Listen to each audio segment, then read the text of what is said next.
Okay guys, next little video. So now we just installed R and R Studio, and now let's do something in it. So what you need to keep in mind about R is that it really runs on syntax.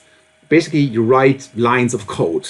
Yeah, you write lines of code, and these lines of codes it's nothing else than an instruction to tell R what to do. It's a bit like add 1 and 2. Yeah, do that, calculate that, or calculate centrality scores on something, or repeat something that many times until something else happens, right? So it's a programming environment which, I don't know, if you've never seen that before, can be a little off-putting at first, but at the end, it really isn't that complicated. So let's do the following. So R runs with scripts, and those scripts, they are files, they have a name, and then it's dot and then R attached to it. So basically, this is where we're going to write all the scripts, all the commands that we want to do. And what I did already for you, I already prepared one of those scripts, and you find that online in the Brightspace page. Let me just go to it. Here we are. So this is the Brightspace page for our module, and as you can see, there's already a file called script1, and this is an R file. It's called script1.r, and that file, you can download that. Let's download it. There you go. And now you can open it. Let's click on it, and here we go. So now we have an R script file that we can run.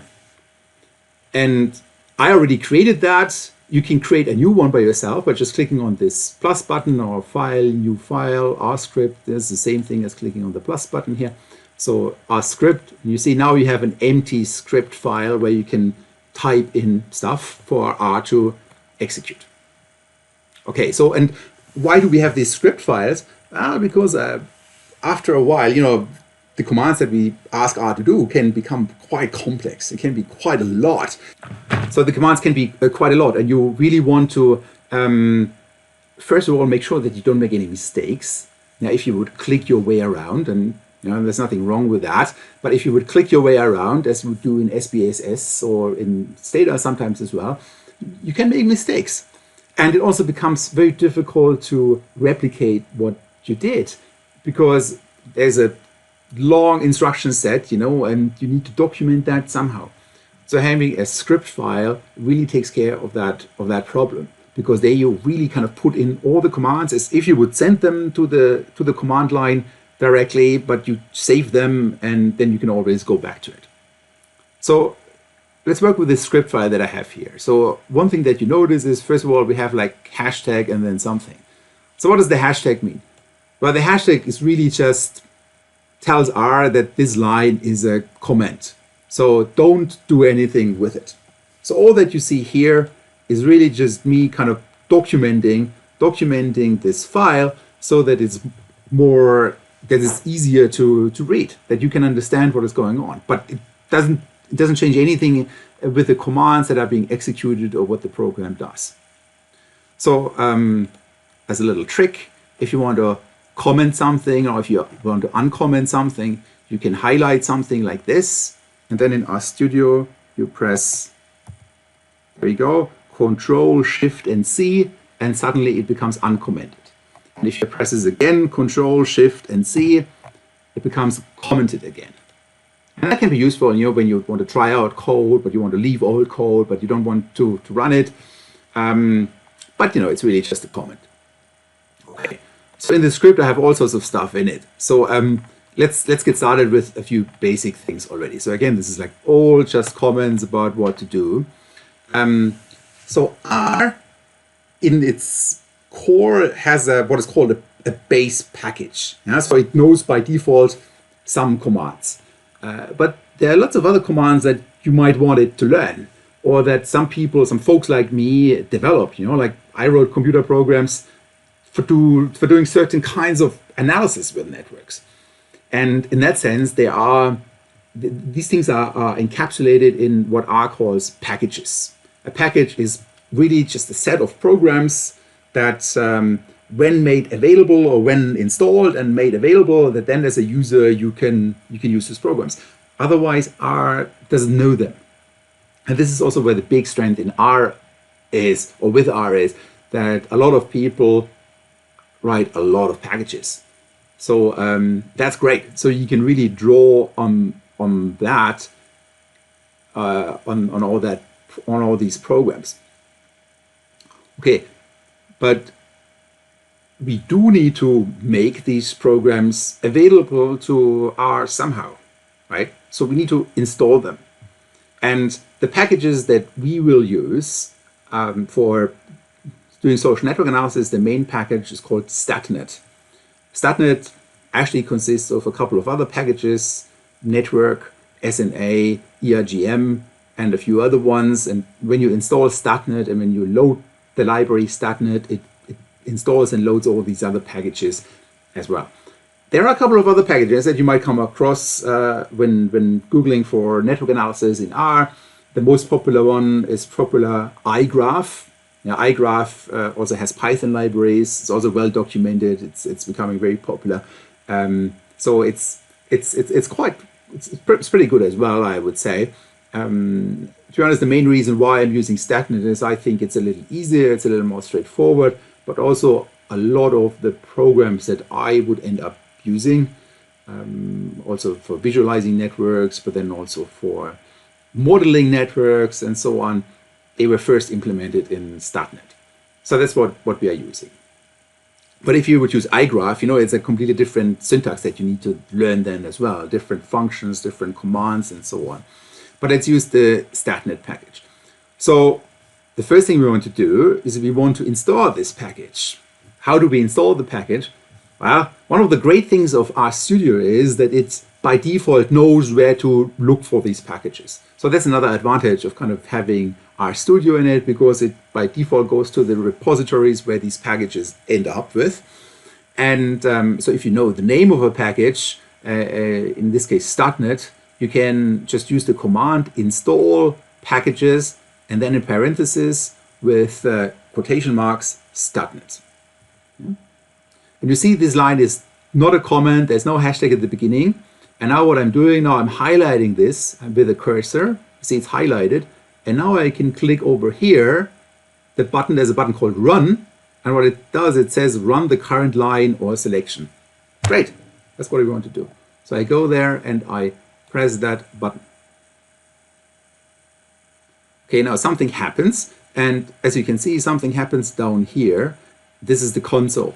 This is basically where it's getting logged what's happening at the operating system level. And here it just says, okay, well, it's installing the package, and it basically downloads the files, puts them somewhere on my computer. I don't really need to take care of it in a way. And it says, okay, downloaded binary packages are in there. Great. I don't even mind where it is. It's now installed on my computer. Fantastic. So now let's do this with two other packages that I'm going to use. There's one package called Network D3 and another package called ReadStater13. I can highlight both, and as you can see, I can highlight now over those comments, selecting this comment as well, and click the run button, and poof, now it installs these other two packages as well.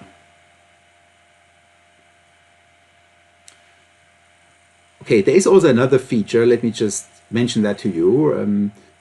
You might not know the name of a package. So what you can do, you can go to Tools, and then you can click on Install Packages here in RStudio. And there I can, I don't know, type in certain names, and I get like an autocomplete on all sorts of packages that exist or that could be used there, right? Or StatNet. So you still need to know a little bit the name of the package. But then it makes it a little easier for you to install it from there. Again, you can press the install button. There's also a little more advanced feature, if you want to download the package first as a zip file and then install it from your computer. That's something you might want to do if you compile packages yourself. I don't think anybody of you will do that, but so by default, just using the repository cron is a good thing. Okay, you can also select where you want to install it. You don't even need to change anything. Another thing that it does here, it installs the dependencies by default. And with dependencies, I basically mean that I don't know, the package StatNet might use another package, right? And that other package might use programs that use yet another package.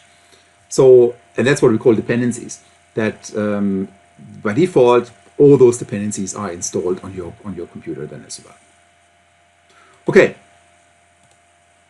So this is installing the packages, but that doesn't mean that they are available yet to be used in what we call a session. Right now, I have a session open in R, and so these programs, they live on my computer, but I haven't told R yet to make those programs available for whatever is happening in this session when I execute now commands from this script. Or actually, it's more like from this opening of RStudio, right? If you would open a new session, you would close RStudio and open it up again. That would be a new session. So in order to make those libraries available after we installed them, well, we have a command that is called library. Library is a general command, and then again, like parentheses, and then in quotation marks, the name of the package that we want to load, the library that we want to make available. And I don't know what the hell, let's just extend this a little bit. Let's also write here library and now network B3.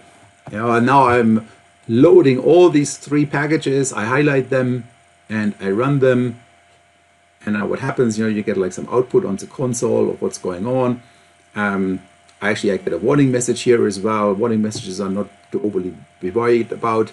In this case, it just tells me that it was built under a different version of R. R updates from time to time, and sometimes you then need to update your R as well. But in my case, I'm not overly worried about that at the moment. I could run statnet update statnet to get the updates, because I have older versions of it. I don't know, let's for example do this. Let's see what happens. So I take this command, put this in here in the console. So whatever you highlight here and run, it gets sent to the console down here. So now I'm doing that. And okay, so I unpacked one file. I still got some other warning messages because the packages are currently in use. I would have to shut down my R completely, open it up again. But as I said, it's nothing to worry about. So now these packages are available in R, and now you could actually use the commands that exist in these packages. Okay, let's stop here for the moment.